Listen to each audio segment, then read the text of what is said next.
the Hebrew word for month that we talked about the other day. And the word of, a month gets a sense of newness because of the rotation of the moon, I guess, around the earth. 29 and a half days is said to be a lunar month. And then in Jewish tradition, you alternate 30 days and 29 days and 31 days and 30 days in order to balance the moon with a solar year. Anyway, you can see the word Chodesh, you can see the word Chadash, and then the word Chadashah. Okay, so she uses the term Aliyah or Olah Chadisha.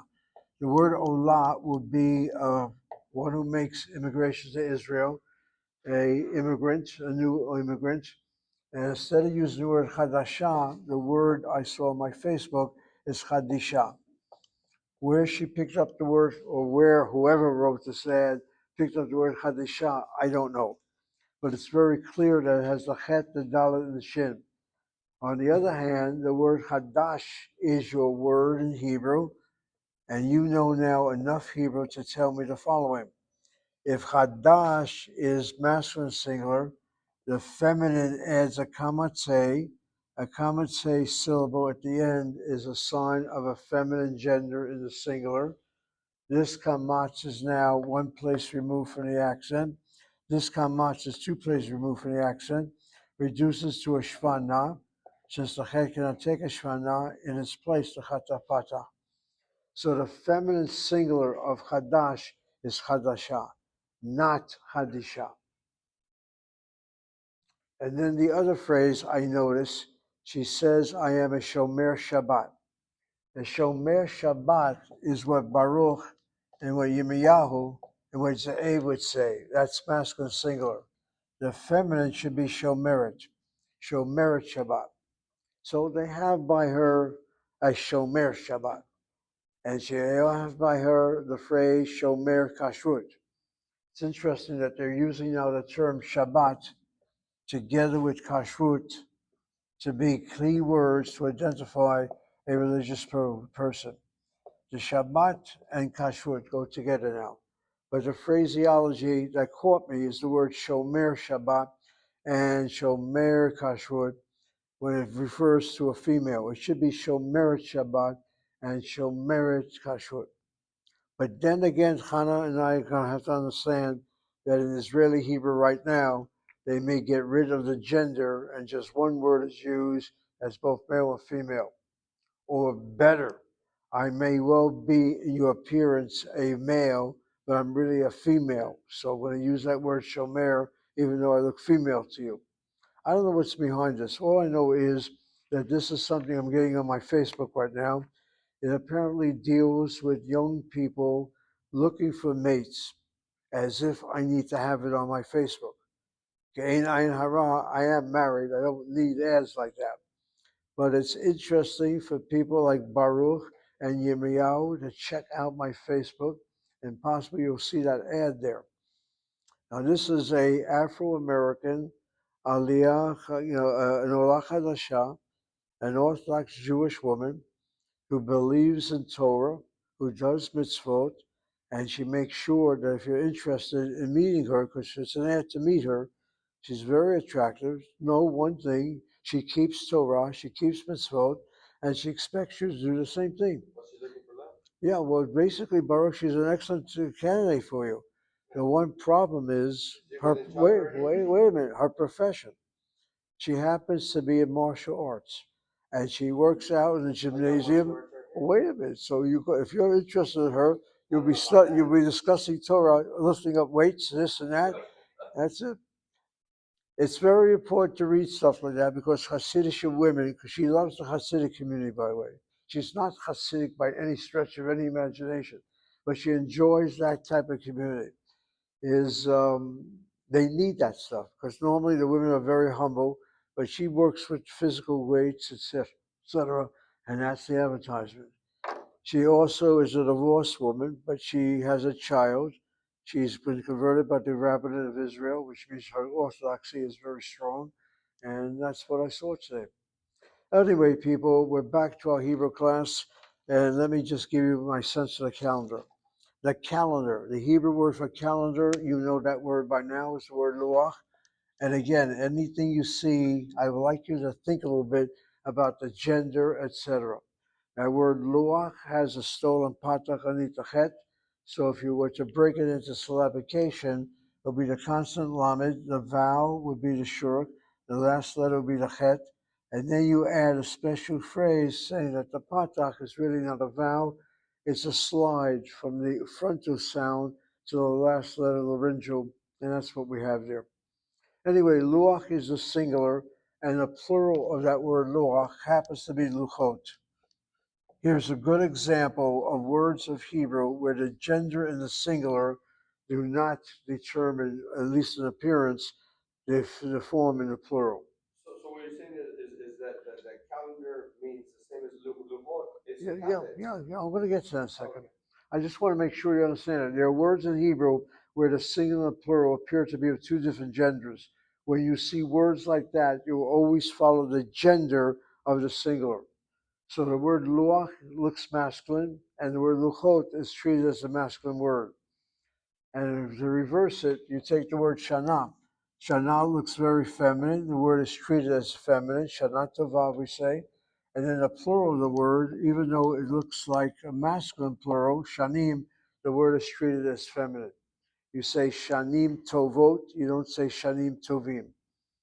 So here are two good examples of two very common words where the singular and plural look of two different genders.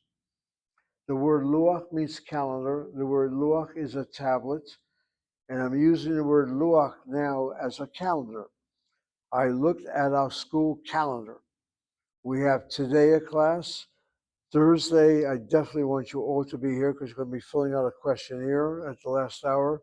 It is our last session for the whole next 2 weeks.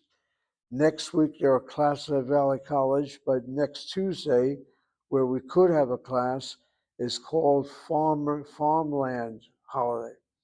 I never heard of the word Farmer's Land Holiday. An American holiday, you're saying? It's an American official holiday for Valley College. Last year it was called Cesar Chavez Day. Cesar Chavez Day is now Farmer's Land. They got rid of Cesar Chavez. They're going to get rid of Martin Luther King Day too. They still keep the day. They like the day off, so they just change it. So what's it called? So Martin Luther King's Day is called King's Day.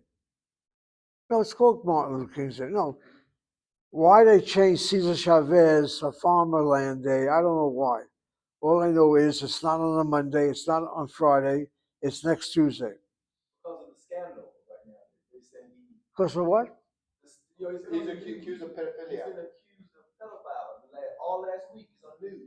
Yeah. So that's why they changed it. Well, I don't follow. Cesar Chavez, the leader of the United Farm Workers, yes, he's been accused of molesting children in the past, a series of them. And that recently made light in the newspapers and the news within the past 2 weeks. So he's saying for the reason they may have changed it from Cesar Chavez Day to Farmers Day is because of those allegations in the past of alleged child molestation, which have come to light now, like Epstein files. But why is it on Tuesday, not Monday? Well, I don't know. All I know is if I check your calendar because you have other classes, it looks like it's if it is Tuesday, we don't have classes. And then a week from this Thursday is the first day of Pesach. We won't have classes anyway. So we're not going to have classes, and then you have your spring break. When you come back from the spring break, to my knowledge, we don't have Pesach anymore. So we'll be back into class. I will double check my luach. I bring my calendar with me, and we'll make sure of that at that time. In fact, let me do it right now. If you're going to observe 2 nights of Passover, then the first night is coming up soon. Start doing your shopping. I already went to Cambridge on Sunday, and it's getting quite crowded. They also don't have certain items, and that means there are other stores I got to go to, Pavilion and also Ralph's and Gelson's. See what happens. Anyway, let's just take a look for a second. Yeah, according to my calendar, next Tuesday, it says here to search for chametz, as if I don't know that, the 13th day of Nisan. All right, Pesach begins, the first day of the night is Wednesday, April 1st. And the last days of Pesach will be on Thursday, April 9th, which means we come back to classes on Tuesday, April 14th. And the day we come back to classes is the 27th day of Nisan. And the 27th day of Nisan is a special day. It's very special. Do the three of you have any idea why Abe Garber is insisting that the 27th day of Nisan is very special? It's off the calendar as far as this school is concerned. But this school has an official celebration and commemoration of Armenian genocide. It does not have the 27th day of Nisan, which is Yom HaShoah. We're coming back on Yom HaShoah Day. We will have classes on Yom HaShoah. I'll spend some time talking about the Hebrew word Yom HaShoah. You'll get an article from me before then. In fact, that's the day we come back. Anyway, the big question is, why is Yom HaShoah the 27th day? And nobody knows the answer. You have my book on the Passover Haggadah, at least two of you do. Look at the article on the Jewish calendar and see what I write about the 27th day of Nisan. In fact, what I'd like you to do before Thursday's class, go to a Passover Haggadah, read a short paragraph on the four questions. Ma nishtana halayla zeh mikol leilot. I would like to analyze that paragraph grammatically in class on Thursday so that when you have your Seder night, you're going to teach people how to read the Hebrew and what's involved with the Hebrew there. It's a great example of teaching Hebrew. The Ma nishtana halayla hazeh. Let's just take that word Lila. Lila is a very good example of a word that looks very feminine. Here's what I come and say. But you say Lila hazeh. Zeh is masculine. Zot should be the feminine. The word Ezra Kamatzeh should it not be Halayla Hazot? Why is it Hazeh? Here's a good example of a word where the singular Laila and the plural Leilot looks very feminine, both in the singular and in the plural. The word is masculine. And Yirmiyahu and Hannah and Baruch know this. If you ever have any doubt about the gender of a noun, always ask for the adjective or verb. It will give it away. We say Halayla Hazeh, we don't say Hazot. That gives it away. And what's unusual is that the word, both the singular and the plural, look very, very, very feminine. The word is masculine. What about another word that looks very masculine, but the word is feminine? You all use that word. The word is derech. Derech is the Hebrew word for road or path. And the plural is derachim. It's a regular singular noun, derachim. It's masculine appearance, but derech is a feminine word. It's interesting. So there are several words of Hebrew, very common words, where the singular and plural look of one gender is the opposite. How come? I don't know. And then you know other things. Derech is a singular noun, so two segos, like the word melech or the word yeled, the plural would be the shvata kamatz good men. So the derahim is plural. Of the word derech. Derech, okay, and that would be masculine or still feminine? It's masculine. Okay, but No, you gave me because it's feminine. Oh, okay. Yeah, because I was like in is usually for masculine or male or female combined. And it's a very, that word derech is very common among religious Jews. If you're not doing something right, you're off the derech. Get back on the derech. Get back on the road, on the path. So it's a common phrase. And then, I'm sorry to say it, I've got to say it. I don't know what else I'm going to say. Thanks to these computers, I'm getting all kinds of Hebrew advertisements, and I've discovered curse words that come from English, written in Hebrew. Oh yeah, like the fuck. That's like from Like what? like my roommate, he's Israeli Sabra, Pinhas Ashkenazi, so he always say the fuck. That's that's like English translated into Hebrew. All right, do you know how to write out that word? I never saw this word before. Fe Aleph Kuf. You vocalize it like this. Do not put a dagesh in a pay. Say to yourself, Fe with a short kabatz, Aleph Kuf. What's it sound like? Oh, so when he said, Lama Dafak is like saying, what's going on? But when he put the da before that, it's like, what's going on? I don't understand. He's not speaking Israeli Hebrew. I'm talking about the word I have on the board. Yeah. That's your F word. Yeah, but the prefix was da. You want another word? Yeah. Shin. Yud. I'm vocalizing it for you. Wait, Shin, Yud? Shin, Yud, Tet. How long does it take you to come up with that word?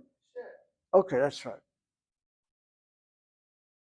Yirmiyahu, now do you understand why Haredi Jews, at least they claim is they cannot speak this Hebrew? Look at what has happened to Hebrew. It's been contaminated by these words. Folk, feet. But I've never seen this before. And I'm not that type of restricted person. Yeah. It's a computer all of a sudden has these words thrown at me now. And you can almost sense what's happened now. This Lashon HaKodesh has now become totally trivialized. It's like going to church and there's sacred language there that somehow gets secularized the minute you walk outside the building, or worse, when you walk into the building. And Yirmiyahu can testify that behind closed doors, one pastor says to another words that will scare the hell out of you, showing frustration. We're all human beings, people. I'm trying to think of the Torah. The Torah doesn't have language like that by any of our heroes. We have activities. King David is a classic one. He sees a woman he wants. She's a married woman. Sends the husband off to the front lines and takes her for wife. That's King David with Bathsheba. King Solomon's mom, so it's actually, it had its purpose. How's that? When he sent her husband to war and he took her for himself after he saw her bathed in the mikvah. Right. And he lost his men, but it was for a reason. He said not necessarily good comes from good, but sometimes good comes from evil. So like he did an evil deed, but that led to King Solomon with his union with her, and then one of the wisest men in the world, and then the person that built the temple. So that's the way it was sort of ordained. Oh, that's the way to, if you want to explain it. But David, what he did was a wrong act. I mean, there are many stories that you can see. But anyway, it's interesting to see these things. All right, people, let's get back to our Hebrew. We are doing some Hebrew right now. And essentially, we have a class on Thursday. And again, I'm going to check the calendar. Why don't you double check on what I'm checking, and to make sure that next Tuesday there is an official day off of the school. But if you have other classes, Monday, I believe there are classes going on here, as well as Tuesday, Wednesday, Thursday, and Friday. So if you observe the holiday, you're not going to be coming to class on Thursday for sure, and Friday as well. Okay, let's get back to our Hebrew. I sometimes say to myself, how much have we covered, and should we not be covering more and more and more? We should be, but I don't think our time is being wasted with what we're doing anyway. So, for example, page 105, I see different forms of adjectives, a singular and a plural, and we'll get to that. That's unit number 4, well, hopefully before the end of the semester. Okay, I'm looking at page 89. We did that. Page 90, we did that as well. Just one second right now. The word 91, the word gam, I don't think we did that too. The vav letter, I think I covered with you the last time.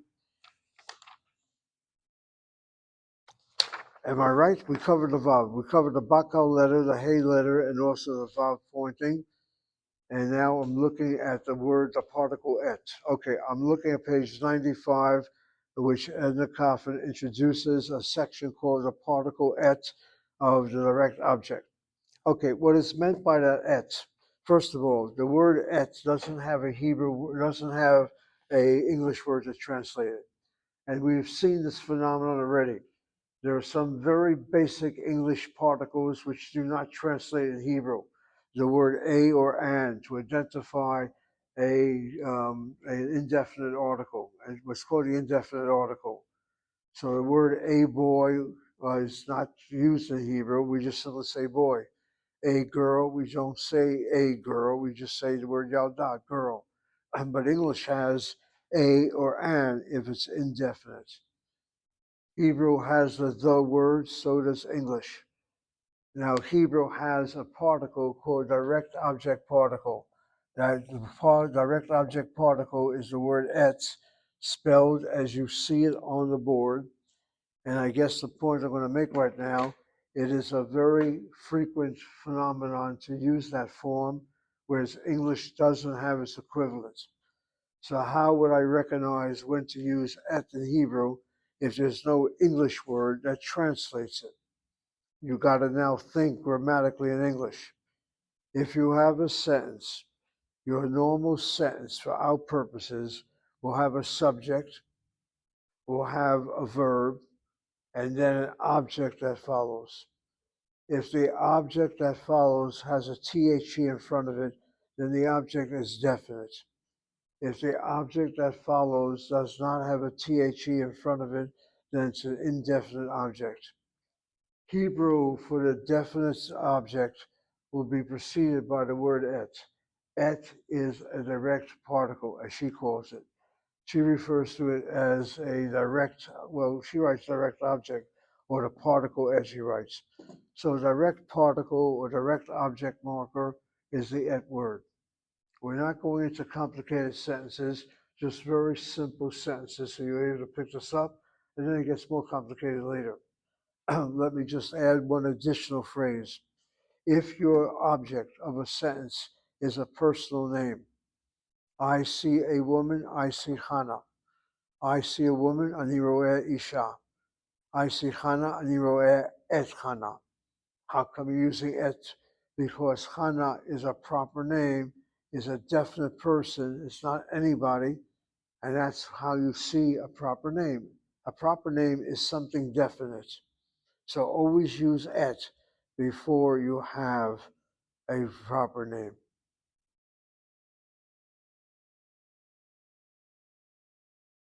All right, Baruch, do you remember the Kiddush for Friday nights? How does it end? Okay, but at the end. I don't remember the last part. Does it end with something like Shomer Shabbat? I don't remember. Okay. I don't have a siddur in front of me. It's a phrase I use by heart even, but I'm almost sure at the very end you have the phrase Baruch atah Hashem Shomer Shabbat or something like that. Yeah, Shomer Shabbat. Just think for a moment now. Forget about the subject, blessed Hashem, the guardian of the Shabbat. We don't say Shomer et Shabbat. We say Shomer Shabbat. Do you understand a contradiction to what I just said? Shabbat is not just simply a day of the week. It's a special day. It has a name to it, Shabbat. How come you add a definite article then? Let me tell you something about that phrase. The word Shabbat itself does not need a definite article in front of it. The word Shabbat is a proper noun, Sabbath with a capital S in English, as I write it in Hebrew. So how is it that Jewish prayer, and I really can't speak accurately unless I have a siddur in front of me, will have the word HaShabbat. Shomer Shabbat. Shomer to Shabbat. How come a definite article? It is a contradiction, you might say, to Hebrew grammar. You don't need the definite article. If I say Shomer et Yom HaShishi, et Yom HaShishi, even that's wrong, et Yom HaShishi. Anyway, the proper name should not have the definite article. It does. So Yom HaShishi is wrong? That's what everything is? Yom HaShishi is okay. The day of the sixth. The day of the sixth day. Now that's okay. Shishi, Chamishi, Revi'i is not a special name, but Shabbat is a special name.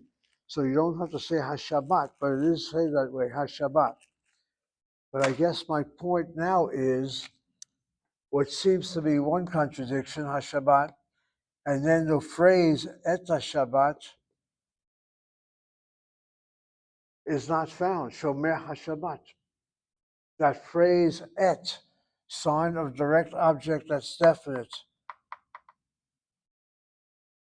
is not there. It says Shomer HaShabbat.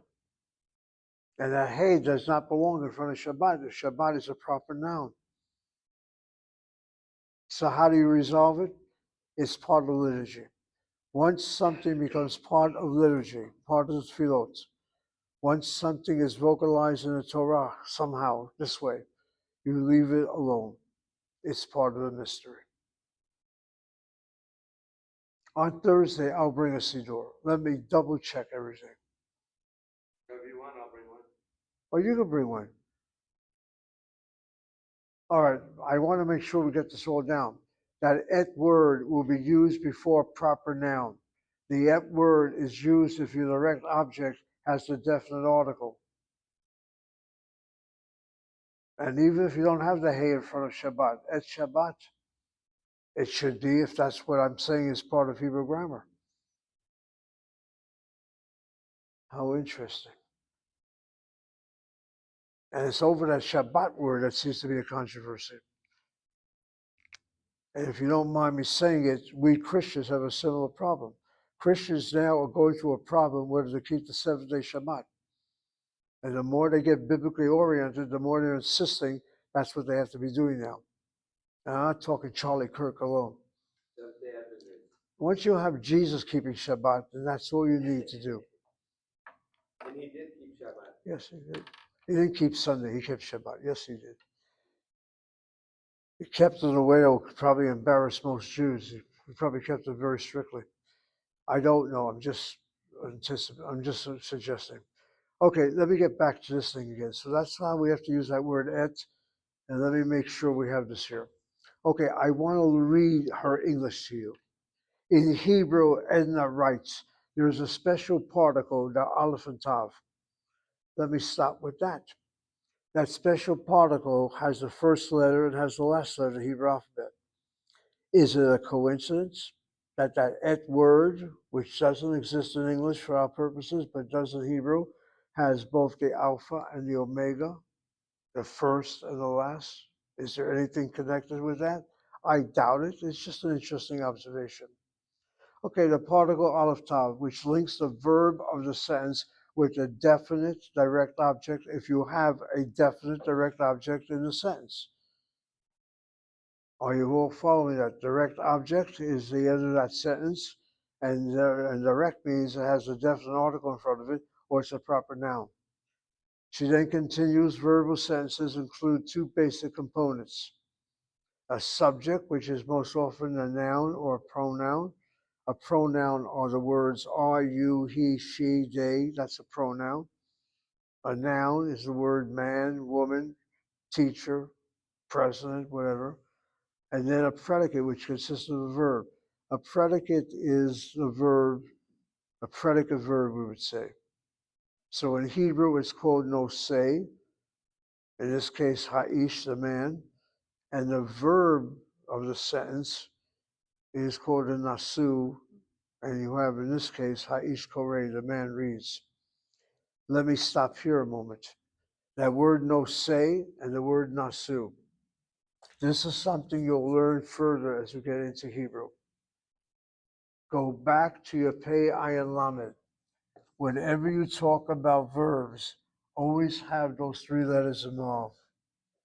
The pei apoel is the first root letter, the ayin apoel is the second, and the lamed apoel is the third. The word nosei is the poel of the verb. Just watch what I'm doing. The Pei Ayin Lamed is just a device. Poel is meant to be the appearance of the verb in the so-called present tense in the binyan that we've been studying so far, the binyan kal, the basic binyan. So think of the word shomer. See the vocalization? O and A, Pei pause the shin, Ayin pause the mem, Lamed pause the resh. It follows what's formed called the poel. Poel is the active use of the verb. I then have the word pa'ul. Pa'ul is the passive, receiving the verb. And so shomer is to watch, and shamur is watched. Something that is watched is shamur, has that form of the pa'ul. And now watch what she does here with the word no say. No say, she writes, your subject, and nasu is a predicate, that which is being carried. That's how she does it. No say is the poel form, meaning what? The subject in this case. And nasu is that which modifies the subject, the pa'ul of a word. And when it comes to a verb, shomer is watching, and shamur is watched.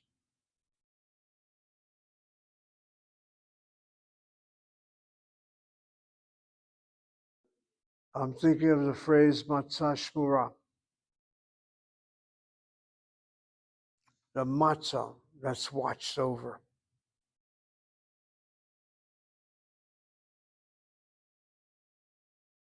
Baruch, are you familiar with the word matzah shmura? Kosher matzah. Okay. Chana. Okay. Chana knows the word. The matzah shmura. I'm telling you, it takes my memory again. Is that particular matzah that's watched over, not somehow with a factory watching it over. You get the particular seeds, you watch over the matzah. Human eyes watch over it, lest a machine interrupts and causes an error. It is said to be the first matzah you should be eating on Pesach, the matzah shmura. The Ashkenazim say shmura, shmura. Let's get that word down. Again, that word is shin mem resh. The verb means to observe, as in shomer Shabbat, as in shomer kashrut. Take that shin mem resh, vocalize it now as a pa'ul, shamur, and the kamatzeh, so this becomes shmura, because this kamatz is two places moving the accent, and the matzah is called matzah shmura. Go to Gelson's, go to Cambridge, I don't know what they got at Cambridge. Go to your major shopping places. They have a Passover section, they all do, and ask for the matzah shmura.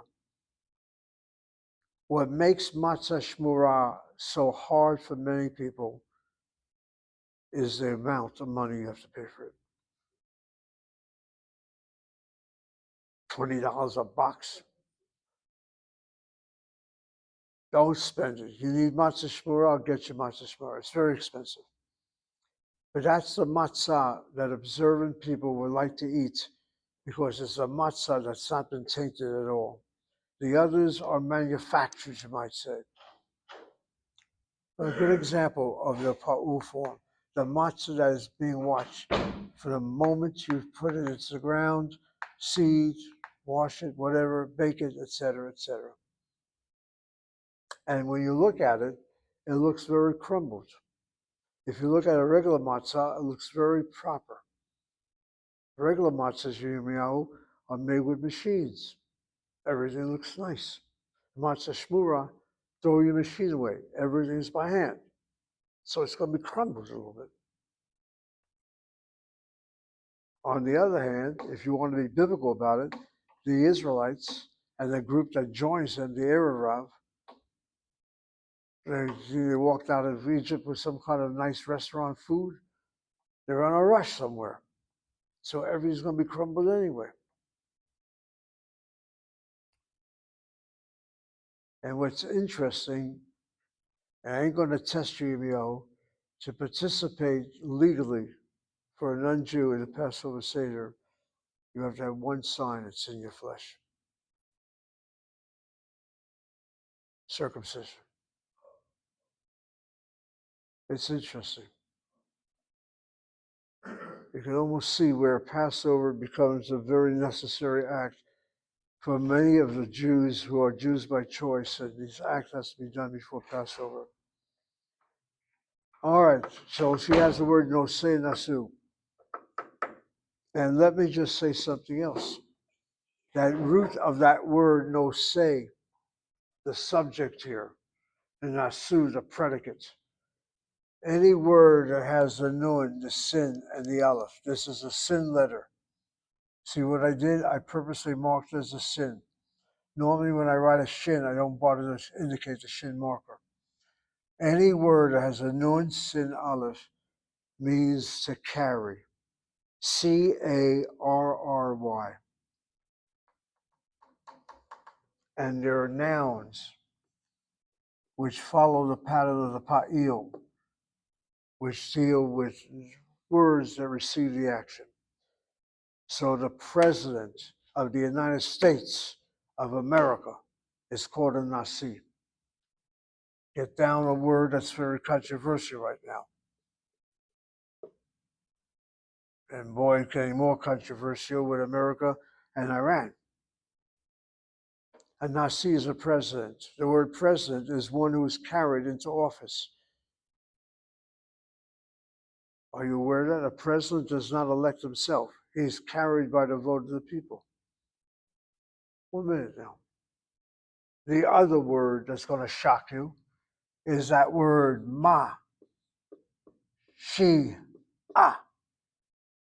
Mashiach, Messiah is also a pa'il word. A Messiah is one who is anointed, the anointed one. And that word Mashiach is used by any ritual that anoints someone into a prominent position. Cyrus the Great, our Iranian leader, 539, thereabouts, permits Jews to get back to Eretz Israel and build their temple type of thing. He's called Mashiach. The anointed one. How's that? The anointed one. The anointed one, right. Kings of Israel, anointed to office by oil. The priest too. Yeah. So anybody that's anointed into the office. In America, you put your hand on the Quran. In New York, I guess, everywhere else you put it on the Bible. If you're a Hebrew candidate, you put it on the Tanakh. That's your anointed ritual. But to be anointed as a Mashiach means with oil, some kind of oil is put on you. I'm just simply saying that the word Messiah, which is such a powerful word, is a passive word. You're not the active one. You're receiving the recognition. So Nasi on one hand and Mashiach on the other. And if you have any other noun that has that combination, i.e., chances are it's a reception. It's receiving the action. That's all we're teaching you right now. And I find it interesting that you have the word nasu, but the pa'ul word is similar to a pa'il word.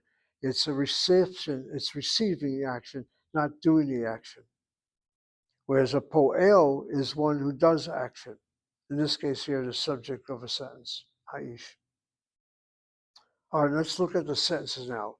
The man reads a book. From the English point of view, the man is definite, reads is the verb, a is the sign of the indefinite noun that follows, which is the object here, indefinite object. Haish koreh sefer. Page 95. Yeah, like about 7 sentences up from the bottom. I'm looking, yes, on page 95, following the statement of nosei and nasu.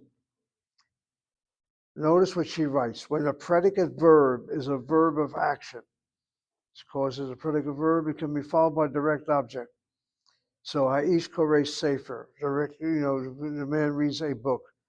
But what if the object is a definite object? If the object following the verb is a definite noun, definite article plus noun, or a definite concept, such as a proper name. A special article at precedes it, which is what I said. If the object is not definite, no such particle is used. So anak korim et sefer, because it says ha-sefer is a direct object. Whereas the next sentence, the last line of page 95, anak korim sefer. We read a book versus we read the book. With the book, et is used, and the definite article must be there. Anak korim sefer, the definite article is not there, so you don't use et. But what if I have a sentence we read a Bible, Anak korim Tanakh, but Tanakh has proper names, Torah, Nevi'im, Ketuvim. Anak korim et Tanakh, or et Tanakh. I don't hear people saying that. They say Anak korim Tanakh. See where the problem comes in? Or Anak korim et Sefer Bereshit versus Anak korim Sefer Bereshit. I guess it depends on your object. If I say Sefer Bereshit, that means book of, rather than the book of Bereshit. And I guess you'll work that out as we get these sentences under control.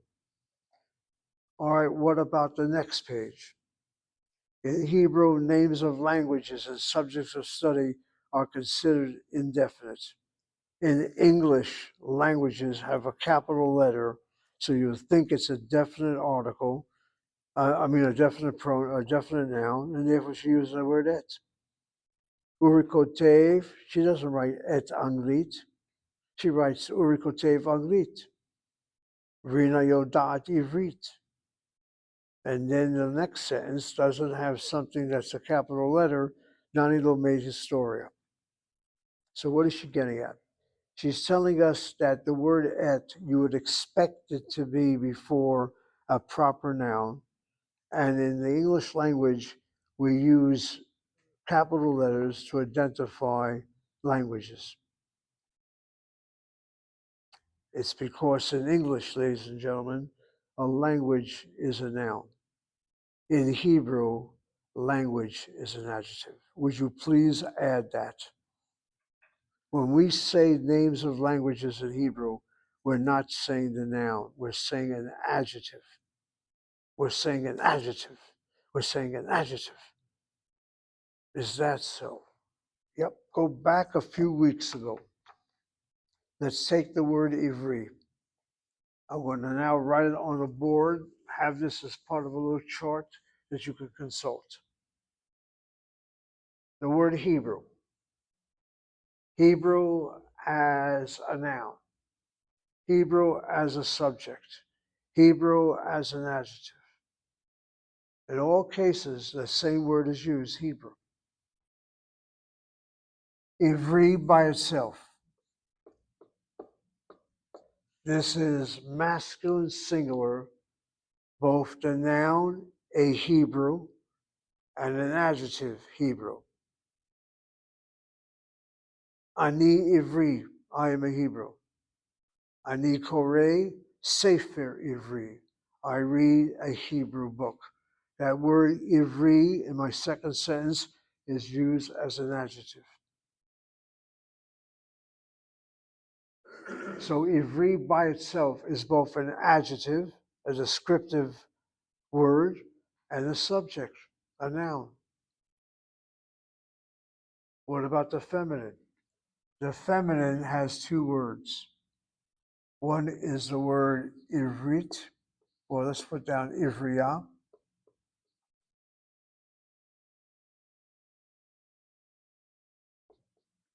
And the other word is Ivrit. The feminine singular makes a distinction between the noun and the adjective. Ivriya is the noun. If I ask Hannah who or what is she responds, Ani Ivriya. I am a Hebrew person. A noun, Ivriya. And what are you learning, Hannah? Ani lomedet Ivrit. I'm learning not Ivriya, I'm learning Ivrit. Ivrit meaning the adjective, and the adjective Ivrit is modifying that word safa. What's understood and not repeated in your sentence is the word safa. Safa is one of the two words in Hebrew for language. It's the word that we use for secular Hebrew. Lashon would be the sacred Hebrew. So that's understood. People don't know that, but I'm telling you that's what's understood.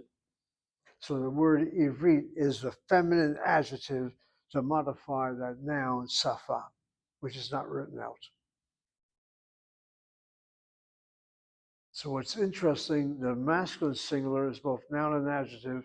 The feminine singular has two different words, ivriya for the noun and ivrit for the adjective. Let's now go to the plural. The masculine plural, ivrim. Sorry, let's go this way here.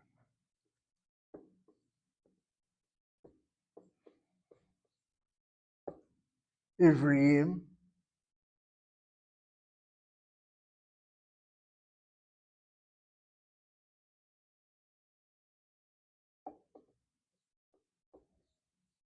And Ivrim.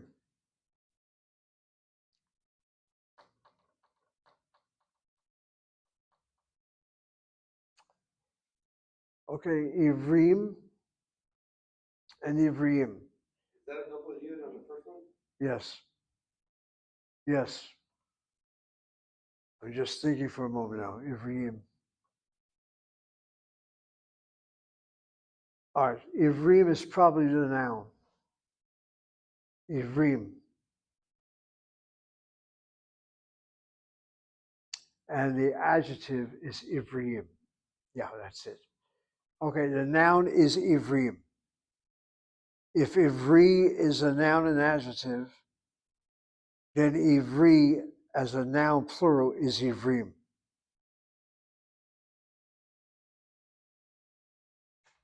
And if Ivri is an adjective in the singular, Ivriim, notice the spelling, is the adjective in the plural. Very few people know the word Ivriim. They don't speak Hebrew that way.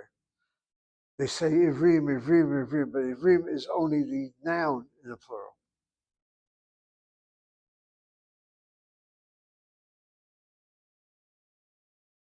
And then the feminine plural is Ivriot,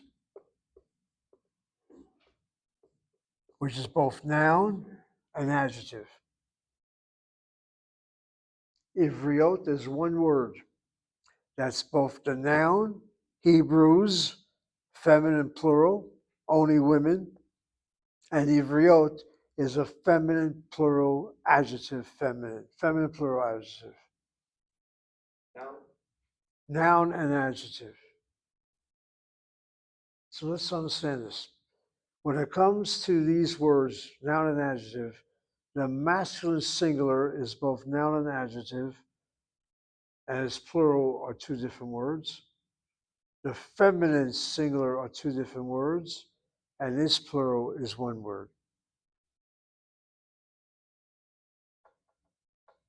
And let's take one other example. The word Yehudi. Yehudi.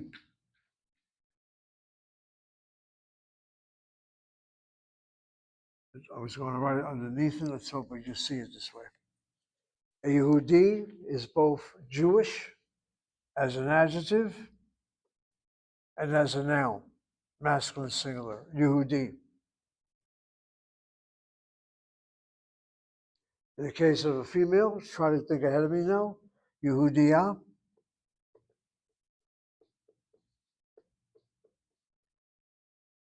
Yehudiya and Yehudit.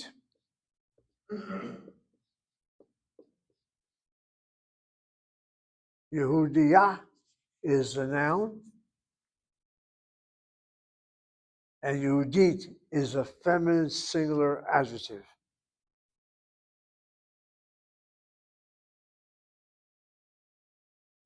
And what's interesting about the word Yehudit, it's used today as a proper noun for a girl, even though its origin is an adjective.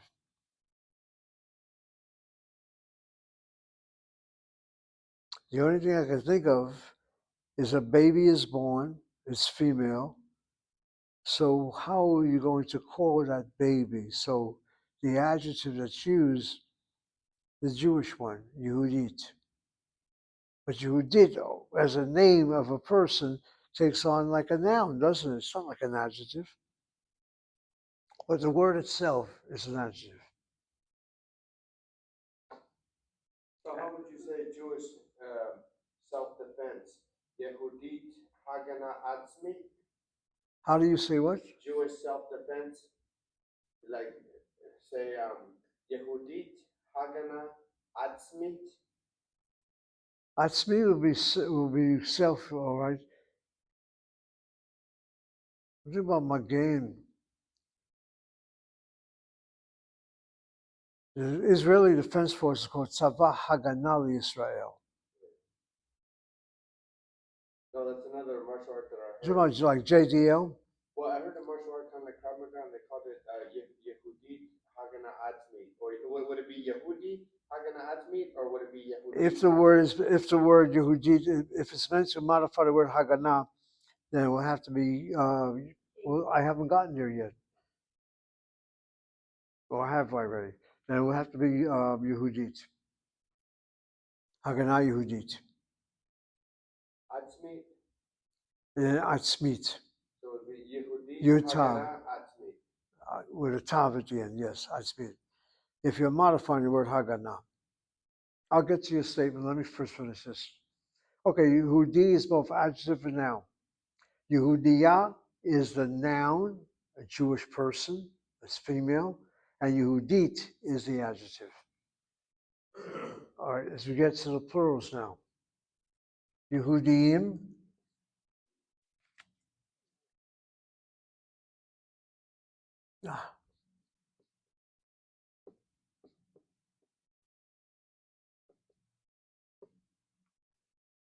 and Yehudim.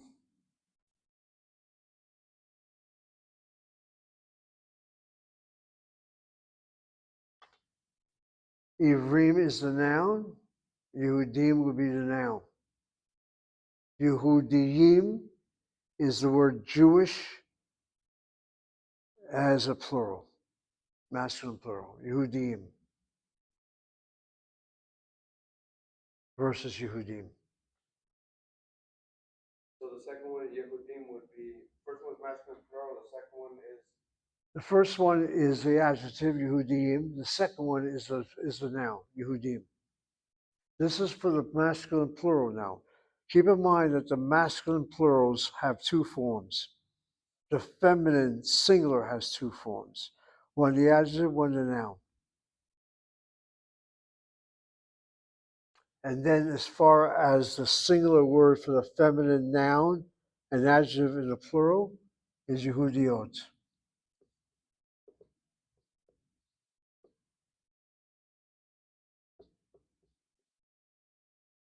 And as you compare it to Ivriot, you can almost see it's the same vocalization with that Iot business.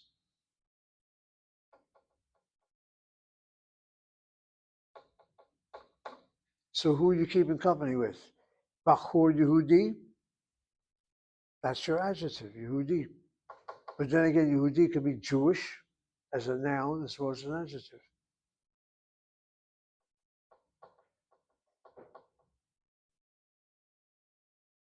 What if a mother's concerned about her child going out with a Jewish person? Is she Yehudiya or is she Yehudit? Yehudit will be the noun, will be the adjective rather, and Yehudiya will be the noun.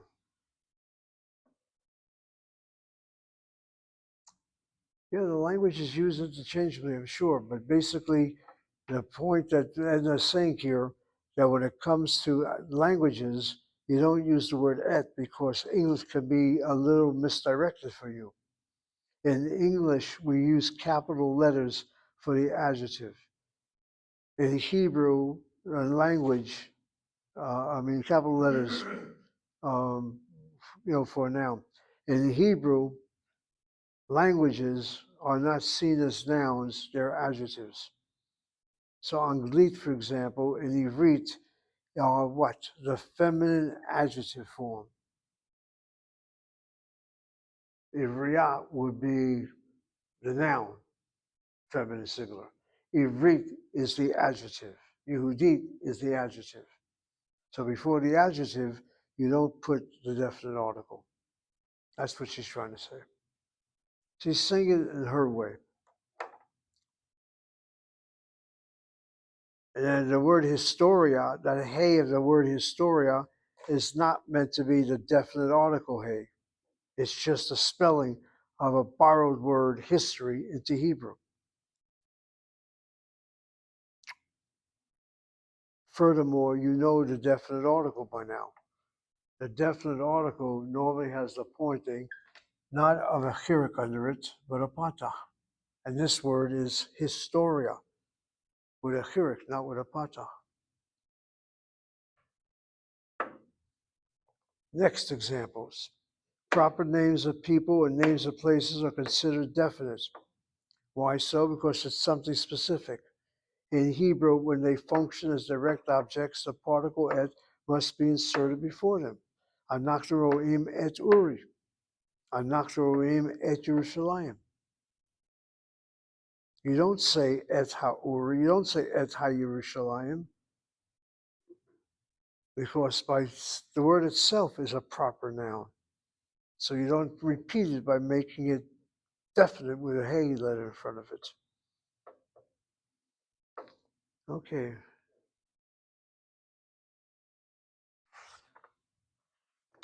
Yeah, the more I think about Mekadesh Shabbat, the more I'm right. I'm going to check the Kiddush when I get home today. And the question is, what about Et Shabbat? I don't know why. All right, people, I think now you have enough under your belt. Read the dugma that's given and then change it with the definite article. Change the direct object from indefinite to definite and add the et when the object is definite. Okay, Hannah, read the dugma first and then read a couple sentences. Ron, Shomeya Shir. Ron, Shomeya Et Hashir. 1 second. Let me hear you read it again. Ron, Shomeya Shir. Ron, Shomeya Et Hashir. Okay, is everybody clear where she's at? Ron, Yeah, 1 example, second. example. Oh, we're found at, wait a minute, Baruch. We're found at the bottom of page 96, as Baruch is trying to say. It's the last paragraph. It's identified by the symbol 3D1. Yirmiyahu, do you have the area? Okay. Okay. We don't have to translate unless I feel I need to translate something for you. Go, Hannah, continue. Ha'orachat Yodeat Yodaat Sipur Ha'orachat Yodaat Et Hasipur. Okay, stop it right there. She read the words very properly, very correctly. The word is orachat, orachat. The accent is over that patach, short vowel, open syllable. When she writes out sentences, she doesn't bother to show where the accent marks are, but you should have a sense of this. As I look at the particular word itself, orachat, I've got a CV for the first syllable, I've got a CV for the second, got CVC for the third, and what she's doing is, where Hannah read the word, is the emphasis is on the second syllable. Why so? Syllable number 1 is long vowel, open syllable is regular. Syllable number 2 has a patach not closed by shvanach on the yechet or dagesh chazak in the chet, so it's irregular. And if you want to be careful with your grammar, you should accent that irregular syllable.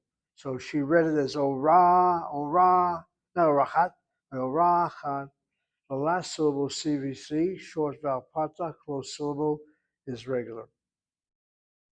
And that word orachat is a female guest, a guest who's female.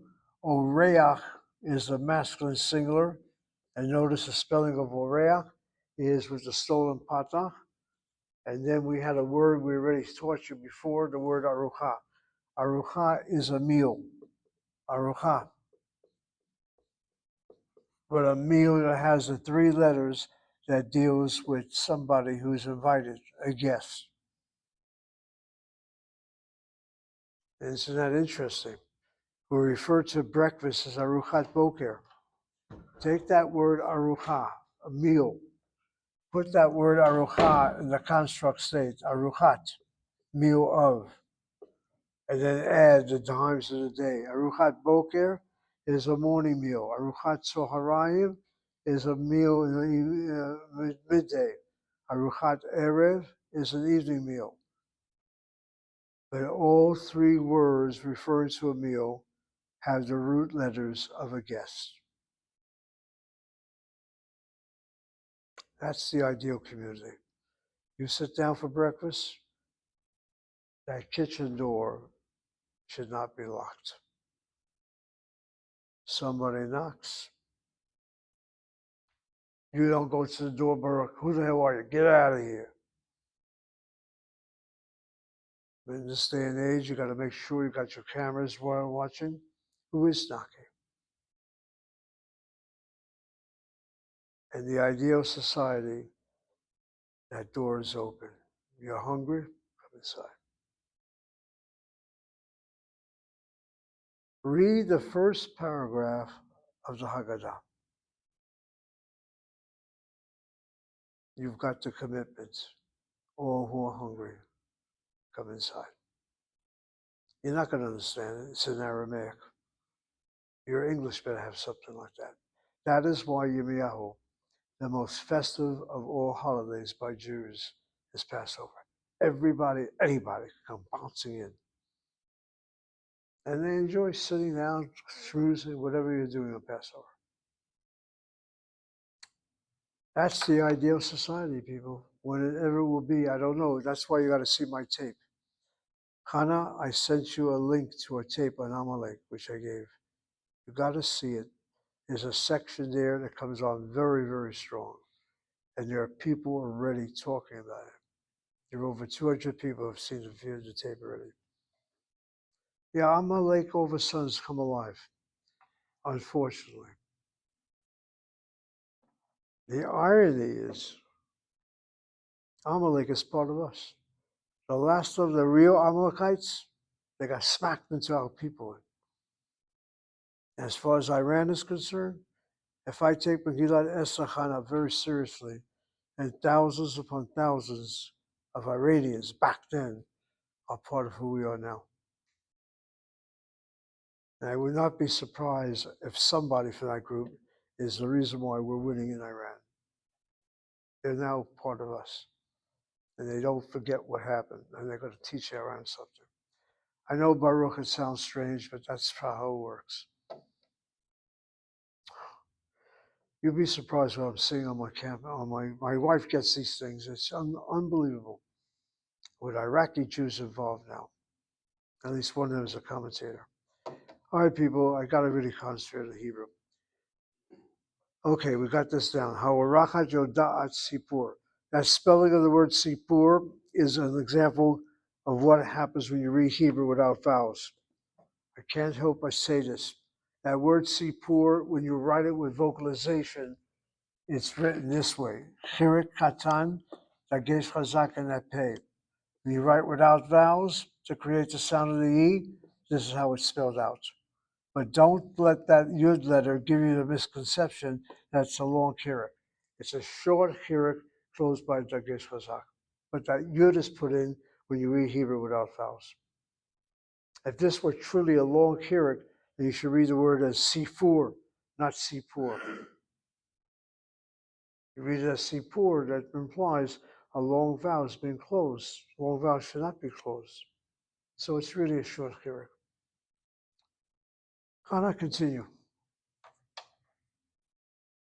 הפקידה לומדת שפות, הפקידה לומדת את השפות. Very good. הפקידה, the inspector, לומדת שפות, הפקידה לומדת את השפות. Take one more.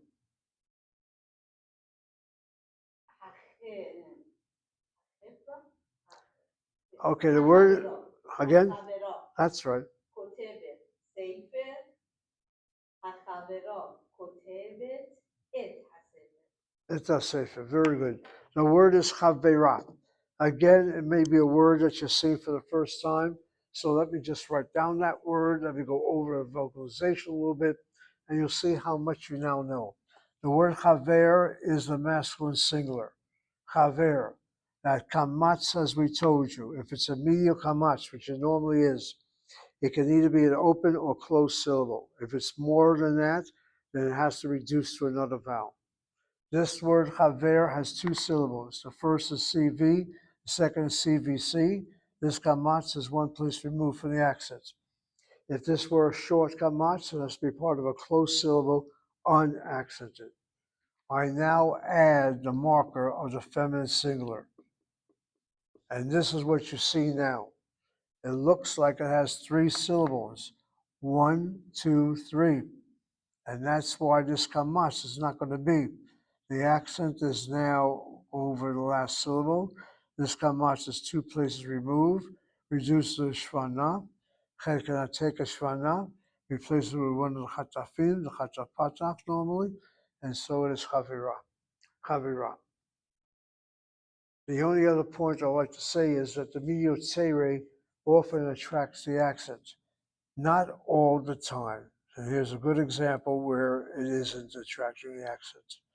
Chavera, the accent is on the last syllable, chavera. If it were over the tzeri, it would be chavera, but it's chavera. The word means companion, a comrade.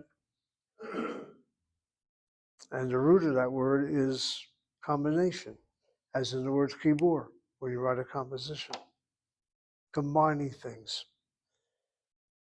Very good. Baruch, continue. Oh, okay. Sentence 4. התלמידים עושים שיעורים. התלמידים עושים את השיעורים. Good. Hatalmidim ka'osim et hashirim. And how do you translate into English? The Torah scholars teach read books. I knew the Hatalamadin, that's the Talmud scholars, and then the Oh, not Shiurim necessarily a books. Talmud. Talmudim is just simply students. We're not in the yeshiva here. Hatalmidim are the students, Oh, the students and osim does not mean to read. study. Study? No, that means lomdim. Oh, work. That's right. Or do. The verb oseh, osa, osim, osot is the Hebrew verb to do, D-O, or the word make, M-A-K-E. So the students, osim, they do lessons. Okay. Continue, No, next right, one. okay. Hatalmidan kotuva avodah. The female students Katuv writes for work or something like that. All right, writes work. First, as you read and you want to translate, then translate what you see. Don't add another particle or whatever. Okay. All right, well, before you go any further, read again the Hebrew. Hatalmidah. Hatalmidan kotuva. Is it kotuva? No. Think of the word kotev, then the feminine is kotevet. Kotevet. Oh. It's a regular shlemim verb. Kotev, kotevet, kotvim, kotvot. Avodah. Okay, so Read one second more. Read the sentence again. Hatalmidan kotevet avodah. Okay. Kotevet. That's what I was going to hit the first the top. Kotevet. That's better. What's not an A? Okay. Okay. Kotevet avodah. Okay. Kotevet. Kotevet. All right, now make it definite. Definite object. Kotevet et ha'avodah. Okay, let's stop it right there. The word again, how do I know how to properly pronounce it? It's not that Baruch is not communicating properly. He is. It's just that as long as we got you at this point of your Hebrew studies, let's just try to understand why the accent is where it is. Again, you've got to see this word first spelled out for you. The vocalization is found in the first unit, which he teaches a verb, the so-called pa'al verb, the so-called radishlemin verb. The masculine singular is kotev, feminine singular is kotevet. As you syllabicate kotevet, you have CV, you have CV, you have CVC. The first syllable is long vowel, open syllable is regular.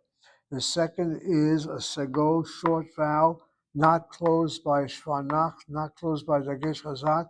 It's therefore a short vowel, open syllable. Short vowel should be part of a closed syllable. It is not. If it is not, it's irregular and draws the accent. And so the emphasis should be over the segol. The last syllable is CVC. That's why you have it as kotevet, not kotevet. Kotevet. And avodah means work. Go ahead, Baruch, take the next one. Eli, we're on page 96, the bottom of the page. Number 6 on page 96, second from the bottom. Hastudenti, hastudent, Ha-student, hastudent, not student, that's English. Ha-student. hastudent.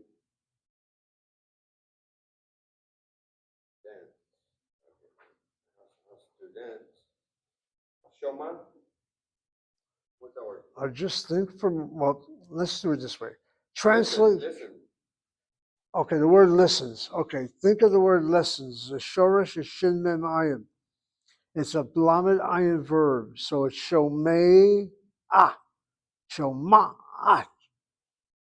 The ayin letter is going to have a stolen patach under it. Oh,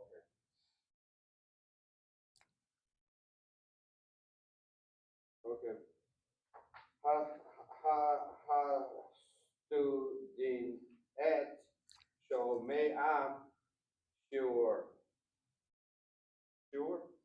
Shiur. Okay. Sure. Okay. So to make it like you wanted to be conjugated, student. Now, why is it a student? Ha student, student. Okay. Student. That's better.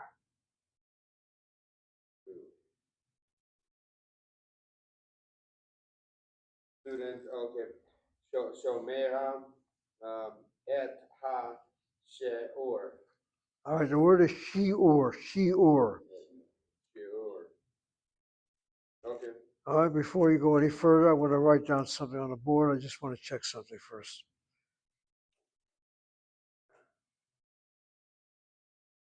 Where you people will have a problem here and there of proper pronunciation of Hebrew, my problem is other spellings of words I'm seeing right now. I don't question your text at all at this moment. I just want to double check something.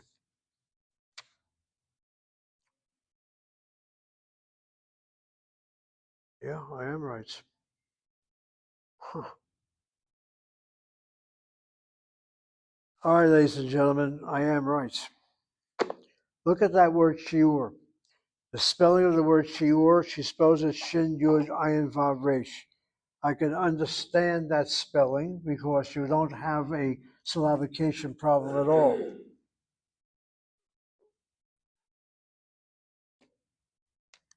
If the word shiur is spelled this way, you have a long hirik. A long vowel should be part of an open syllable, and that's the way it is, and finished. I double checked the dictionary, and the spelling of the word shiur is spelled with a short hirik, no yud that follows. If that is so, then how do you explain a short vowel, open syllable, unaccented, since the accent has to be over the long vowel and a closed syllable? The proper spelling with vocalization is shiur. And how do you get out of this problem? You'll simply say it's potentially closed. Skurabakoch. If there's no other way to explain that vocalization, if given this how you have to vocalize that word, then the excuse used is skurabakoch. the word sagur. And here's a good example of the pa'ul word that we learned this hour. The pa'ul word, the pe ayin lamed, the samach, the gimel resh, is vocalized not as a poel, that's like shomer. It's vocalized as shamur, as a passive word. Sagur is closed. Sagura is feminine singular, is closed. Skura bakoach, we say. Get down that new phrase. If you ever see a vocalized word that does not follow the rules of Hebrew grammar, you'll say it is potentially closed. It would always involve laryngeal letters. And if you expect the shvanach to be only the letter, then you say it's secondary opening. Skurabakoach, the word shiur. Okay, now the word student. The word student, admittedly, is a borrowed word, Baruch, but it's a word we use in Hebrew today for any class that's above the 12th grade. Student. This is the proper student.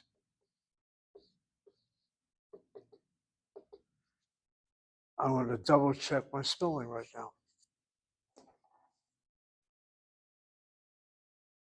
Yep. That's your word student, all right. But notice how you vocalize in Hebrew, student. And for the purpose of syllabication, we haven't seen this at all yet.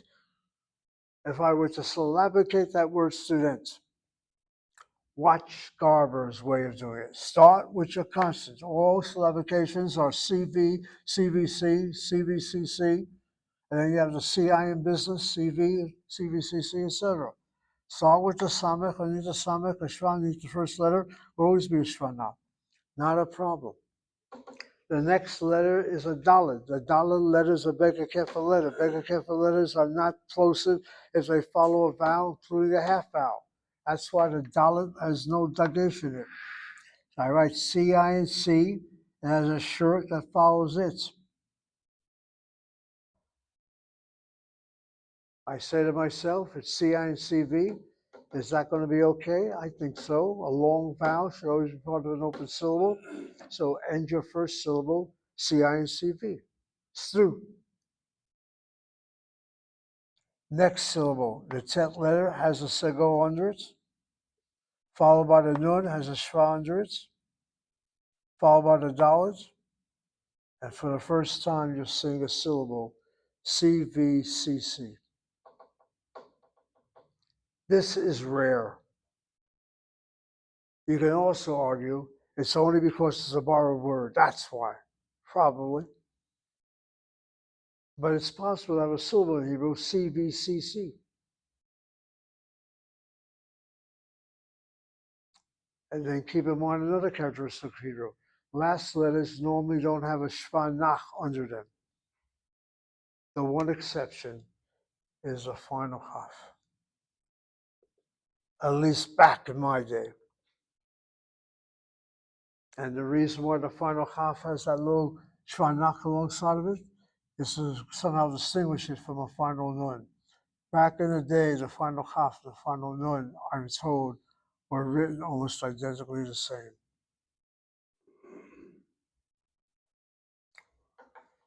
It's interesting how different ages developed the writing of Hebrew orthography differently.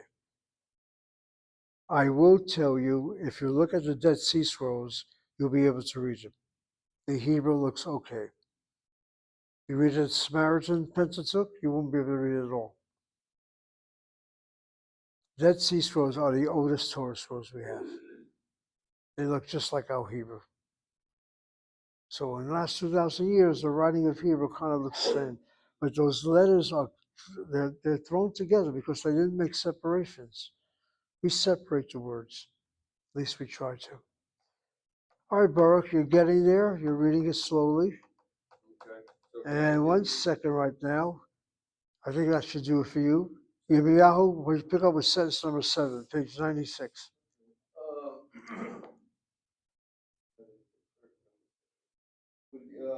Translate Hakid,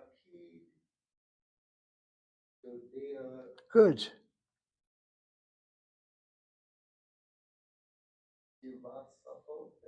That's it. Say it. Safot. Safot. That's right. Now, what does that mean? Hapakid yodea safot. Clerk knows languages. All right. How do you translate pakid? You say inspector? The clerk, right? The clerk. Okay. Clerk or inspector. Very good, Yirmiyahu.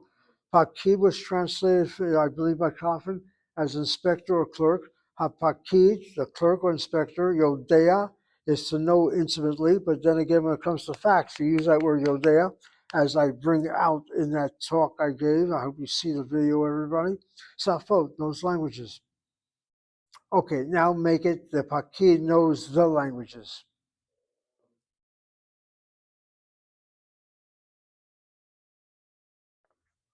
Hapaki.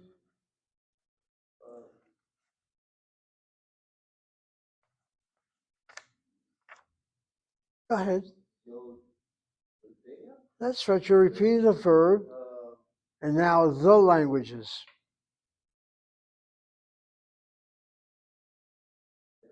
El Safot. No. Did you say it? Oh, no, I didn't. I said El Safot. That's right. Again, the idea is if your direct object is definite, you got to have the definite article, or the definite article would be the ha, but the particle et in front of it. Hapakid yodea et hasafot. Continue, Yirmiyahu, number 8, next page.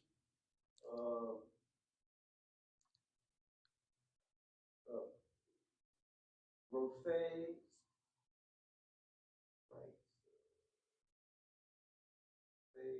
Cocotel. That's right. Oh, no, All right, the noun, how would you read the noun, Nelly? Again? Michtav. Harofe kotev michtav. Now, back in the day, I'm not going to insist upon it in this class from here. I don't want to lose anybody. I've lost you already for the first hour I met with you. But that word, harofe kotev michtav, when Garber gave Hebrew exams in class, you would have to do a sentence like that, and you would have to vocalize your verbs, vocalize your definite articles, vocalize your vava keyboard, the vava conjunction, etc. If I say the word rofe, how do I know for sure that the hey is not going to have a patach under it? Because one of the rules of the definite article of the hey, if a word begins with laryngeal letters, aleph, ayin, hey, or chet, and the letter resh, you vocalize your definite article with a kamatz, not with a patach. Harofe. How come? Let your knowledge work for you right now. These 4 letters and the liquid letter resh cannot be doubled as far as you're concerned. So if you have a patach, normal point in a definite article, then the letter it's attached to has to take the dagesh hazak. These 5 letters do not receive a dagesh hazak. That's why the patach is increased to a kamatz. Do Israelis notice? No. They don't write with vowels. Rofe is a doctor basically a medical doctor. And can I give you guys a lesson in time? When I was younger than you are, I went to UCLA. I shouldn't say that. I finished 4 years already of college, of graduate school. All my professors were not identified with PhDs. I had Mr. Jonas Greenfield, Mr. Wolfleswell. I said, what's this about? We're talking 1962. Are you ready for the explanation? The word doctor is only used by a medical person. You don't even know this. This is ancient history. They would not use in the UCLA catalog Mr. Jonas. It was Mr. It was not doctor. First thing that hit me was, well, don't they have doctorates? They didn't have a doctorate or a PhD? They all had doctorates, but you never use that word doctor by them. You use Mr. Doctor was only by a medical person. It would say doctorate on your diploma, right? Yeah, forget about diplomas. It's about the catalog of UCLA. I was shocked by that, but then again, in New York, I guess we always use that word PhD. The UCLA catalog only had Mr. MR. It's just interesting how language has changed. What can I say? I can give you all kinds of examples that you don't use today, if my memory still serves it correctly. All right, I want to give you your break, but let's just finish this up now. הרופא כותב מכתב, הרופא כותב איזה מכתב. ירמיהו, take on one more. האישה, האישה שומעת, שומעת, שומעת. האישה שומעת אל סיפור. Okay, well, first read the sentence as is before we change it. האישה שומעת. שומעת. You hit the mem with the patach. שומעת. שומעת.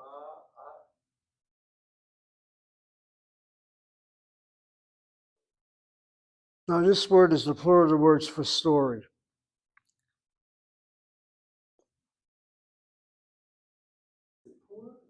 Okay, sipur is the singular. Do you see the yud mem at the end? That's it. You're getting there. Haisha shomat sipurim. The woman hears stories. Now make it with a definite article. The woman hears the stories. האישה שומעת אל סיפורים. Go ahead. Et סיפורים. sipurim. Okay, let me. All right, I got to go over this a little bit more for some people because it's important. The word is shomat. How do I know how to say that word? I happen to know how to vocalize the word. The word is shomea, masculine singular. Stolen patzak on nitiyayim. The feminine singular is shomaat.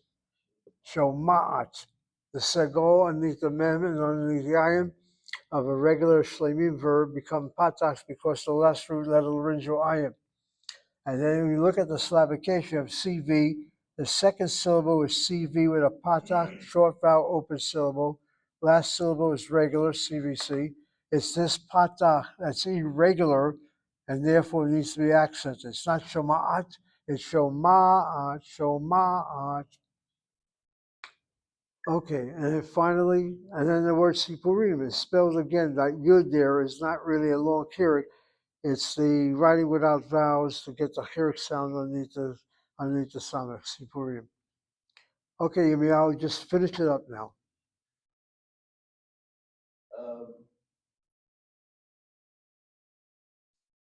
Studentin.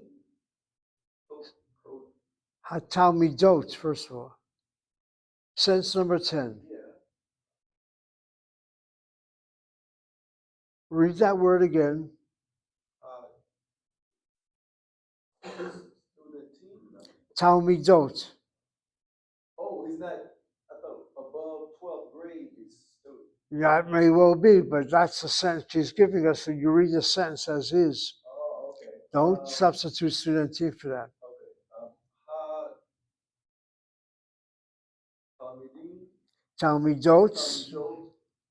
Coach Dean Avedo. Arch your eyes, seem to only see the masculine. Look very carefully at that word. Does it say kotvim? Do you see the vav tav at the end? Kotvot. And then the next word? That's good. Hatalmidot, kotvot, avodot. The students are writing work. And then make it with a definite article.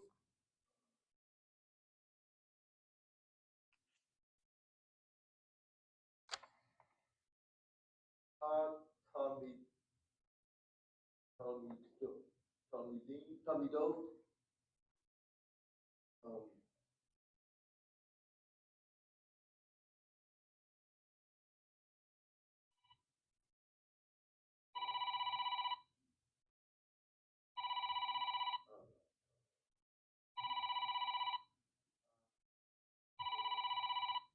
I just read that word, kotvot.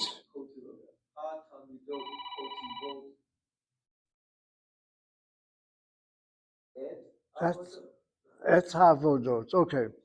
Hatamidot, kotavot, et avodot. And before we take that break, and that call is coming in, I don't know why he's reading that much.